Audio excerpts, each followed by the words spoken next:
என் அன்பு சகோதர சகோதரிகளை, ஆண்டவராக இயேசு கிறிஸ்து நாம் மகிமைப்படுவதாக. மத்தேயு 7ஆம் அதிகாரம் அதனுடைய 13ஆம் வசனமும் 14ஆம் வசனமும் இவ்விதமாக கூறுகிறது. அதை நான் உங்களுக்காக வாசிக்கிறேன். கேட்டுக்கு போகிற வாசல் விரிவும் வழி விசாலமாயிருக்கிறது, அதின் வழியாய் பிரவேசிக்கிறவர்கள் அநேகர். 14ஆம் வசனம் வாசிக்கிறேன்.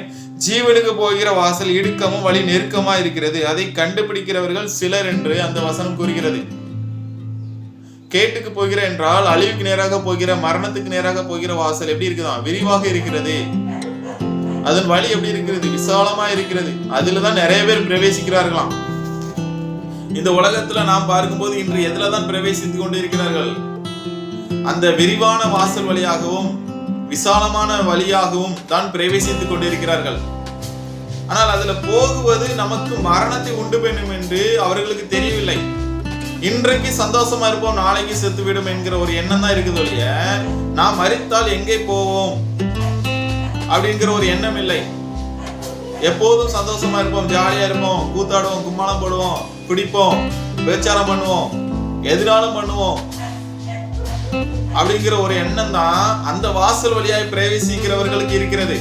அதுல பாடு இல்லை, துக்கம் இல்லை, சந்தோஷம் மட்டும்தான் இருக்கிறது, மகிழ்ச்சி மட்டும்தான் இருக்கிறது, கவலைகள் இல்லை, கண்ணீர் இல்லை என்கிற ஒரு எண்ணத்தோடு அந்த வாசல் வழியாய் பிரவேசிக்கிறார்கள்.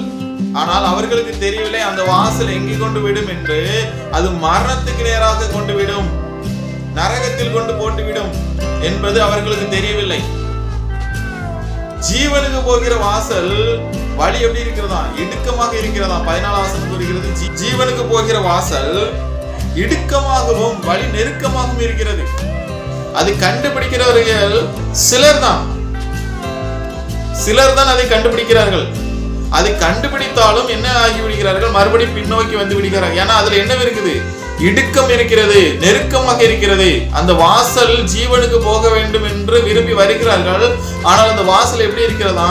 இடுக்கமான வாசலாக இருக்கிறது, நெருக்கமான வாசலாக இருக்கிறது. பாடுகள் நிறைந்தது, துக்கங்கள் நிறைந்தது, கண்ணீர் உண்டு, கவலை உண்டு. ஆனாலும் நாம் எங்கே சென்று விடுவோம்? ஜீவனுக்குள் சென்று விடுவோம். இதை விட்டு எனக்கு இந்த வாசல் வேண்டாம், நான் இந்த பாடுகள் அனுபவிக்க கூடாது, நான் இந்த கண்ணீரை அனுபவிக்க கூடாது, எனக்கு துக்கம் வேண்டாம், நான் மகிழ்ச்சியா தான் சந்தோஷமா தான் இருக்கணும், எப்போதும் நான் பாவத்துல தான் இருக்கணும், அதாவது பாவம் என்கிற உலகத்துக்குள்ளதான் இருக்கணும் என்கிற விரும்பி எதிலே பிரவேசிக்கிறார்கள்? வழி விசாலமா இருக்கிறது பிரவேசிக்கிறார்கள். வாசல் விரிவா இருக்கிற வாசல் வழியாய் பிரவேசிக்கிறார்கள். அது எங்கே கொண்டு போய் விடுகிறது என்றால் மரணத்தில் கொண்டு போய் விடுகிறது, நரகத்தில் நம்மை தள்ளி விடுகிறது. நாம் ஜீவனுக்குள் போக வேண்டுமா? அந்த வாசல் இடுக்கமா தான் இருக்கும். ஜீவனுக்கு போக வேண்டும் என்றால் அந்த வாசல் எப்படிதான் இருக்கும்? இடுக்கமா தான் இருக்கும், நெருக்கமா தான் இருக்கும். கஷ்டங்கள் உண்டு, பாடுகள் உண்டு. அதில் பிரவேசித்தால் நாம் எங்கே சென்று விடுவோம்? ஜீவனுக்குள் சென்று விடுவோம். அந்த வாசலை நீங்க அடைய வேண்டுமா? அந்த வாசலை நீங்கள் அடைந்தால் தான் ஜீவனுக்குள் போக முடியும். வேதம் இவ்விதமாக கூறுகிறது. யோவான் 10ஆம் அதிகாரம் அதனுடைய 9ஆம் வசனம், நானே வாசல். யோவான் 14ஆம் அதிகாரம் 6ஆம் வசனம் கூறுகிறது, நானே வழி. யார் கூறுவது? ஆண்டவராக இயேசு கிறிஸ்து கூறுகிறார், நானே வாசல், நானே வழியாக இருக்கிறேன், நானே ஜீவன் உள்ளவராக இருக்கிறேன். என் வழியாய் ஒருவன் உட்பிரவேசித்தால் அவன் ரட்சிக்கப்படுவான், அதாவது ஜீவனை அடைவான். என்னை கண்டடைகிறவன் ஜீவனை கண்டடைகிறான். ஆமென். நீங்கள் இயேசு கிறிஸ்து என்கிற வாசலை அடைந்து விட்டால் எதை அடைந்து விடுகிறீர்கள்? ஜீவனை அடைந்து விடுகிறீர்கள். அவர் வழியாய் உட்பிரவேசிக்கும் போது உள்ளும் புறமும் மேய்ச்சலை கண்டடைகிறீர்கள் என்று வசனம் கூறுகிறது. அவன் உள்ளும் புறமும் சென்று மேய்ச்சலை கண்டடைவான். உள்ளும் புறமும் என்றால் என்ன? உள்ளான மனுஷனும் வெளியான மனுஷனும் எப்படி இருக்கிறானா? மேய்ச்சலை கண்டடைகிறானா இருக்கிறான்.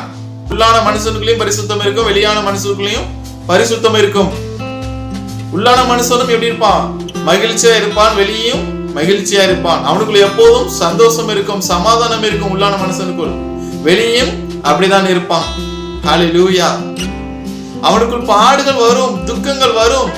ஆனாலும் நம்மை நடத்தக்கூடியவர் யார் என்றால் ஆண்டவராக இயேசு கிறிஸ்து. அவர் சொல்லுங்க, நானே நல்ல மேய்ப்பன், நானே உங்களை நல்வழியில் நடத்துகிற மேய்ப்பன்.